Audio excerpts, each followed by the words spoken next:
riders. Lottie saw him staring. Could it be buffalo? She watched the dust. A small herd? Not here, Frances thought. Not here in this dust and heat with no grass and no water.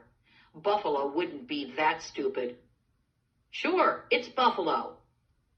You're lying, she sighed. I can tell when you're lying to me, Francis Tuckett. It's them, isn't it?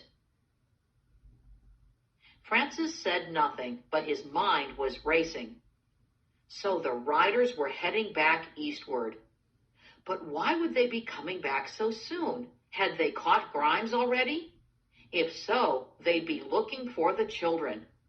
Or had they given up the chase? Or just seen Grimes and found that he was alone and turned back, still looking for the children? They might miss the tracks. He knew this was a vain hope. There hadn't been a breath of wind to blow the dust over the brush marks he'd left. And undoubtedly, they had men who were good trackers. Men who were alive because they could track mice over rocks. So the Comancheros would find them, and then... He looked to the trees, which were about 2 miles away. He could carry Billy there. They could get to the trees in time. Then what? The riders would keep coming back until they came to the place where Francis and the children had turned off, about 9 miles back. They would see the marks and turn and start north. 9 miles. The horses would be tired, but they would make 10 miles an hour. They had to ride maybe 20 miles back to the turn, and then 9 or 10 miles north after the children. He let the figures work through his tired brain. Maybe 4 hours, but more likely 3. The riders would be on them in 3 hours. Francis and Billy and Lottie would need an hour to make the trees, and then nothing. It would all just happen later. They'd get him and take the children, and nothing would have changed, except that a few horses would be very tired, and he, Francis, would be dead. And as for what happened to Lottie and Billy, his heart grew cold. But there was something else back there, more than just the plume of dust. There was a cloud. At first, it was low on the horizon, and showed only as a gray line, so low that Francis almost didn't see it. But it was growing rapidly, the wind bringing it from the west, and as it grew and rose, he could see that it was the top edge of a thunderhead. It didn't look like salvation, not at first. He had seen plenty of prairie thunderheads. But as he watched it, he realized 2 things. One, it was growing rapidly, roaring along on the high winds, coming toward them at a much faster rate than the horses of the Comancheros. 2, it would bring rain. Rain that would ease their thirst and cool their burning bodies, and far more important, rain that might wipe out their tracks, erase everything they had left behind them.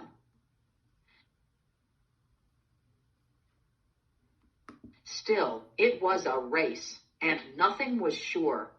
The clouds had to keep coming to beat the horsemen to where the children's tracks turned north.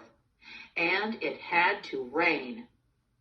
If the clouds turned off, or didn't beat the Comancheros, or didn't leave rain, then distance was all the children had.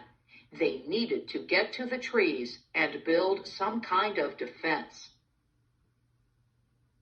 Francis picked up Billy, who was still sound asleep and seemed to weigh a ton. He set off at a shambling walk, abandoning the tedious brushing in their race to get to the trees. Lottie shuffled ahead, carrying Francis's bag.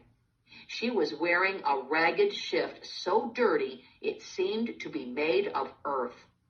Her yellow hair was full of dust. Frances wore buckskins, but the children only had what was left of their original clothing and what they'd managed to pick up along the way. We're a sight, Frances thought, a ragtag mob of a sight. He looked at the trees, and they didn't seem any closer. He looked at the cloud, and it was still building, though it seemed to be heading off slightly to the south. He looked at the dust plume, and it was still moving on the same line eastward, getting ready to cross their trail. He looked back to the trees and thought, I would absolutely kill for that old mule we had. But the mule had been taken by the Comancheros. Analyze the text. Author's word choice. What vivid verbs and adjectives does the author use to show the terrible circumstances these characters are in? They reached the trees just as the edge of the clouds caught up with them. 10 more feet, and I would have died, Lottie whispered, and sank to the ground. Frances dropped Billy like a stone. The boy fell without awakening and studied their location. It was a meandering dry stream bed with a row of stunted but leafy cottonwoods on each side.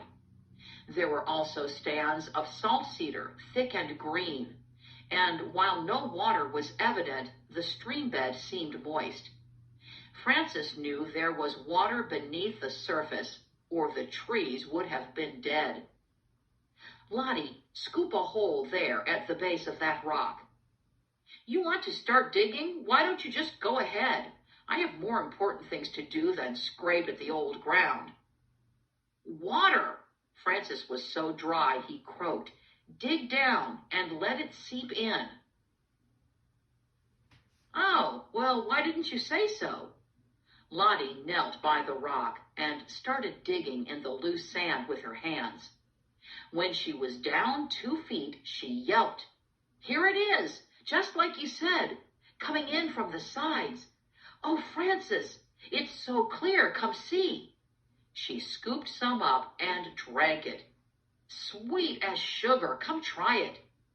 Frances knelt and cupped his hand and drank, and thought he had never tasted anything so good. But he stopped before he was full. The wind was picking up now, blowing hard enough to lift dust and even sand, and he could no longer see the dust from the riders.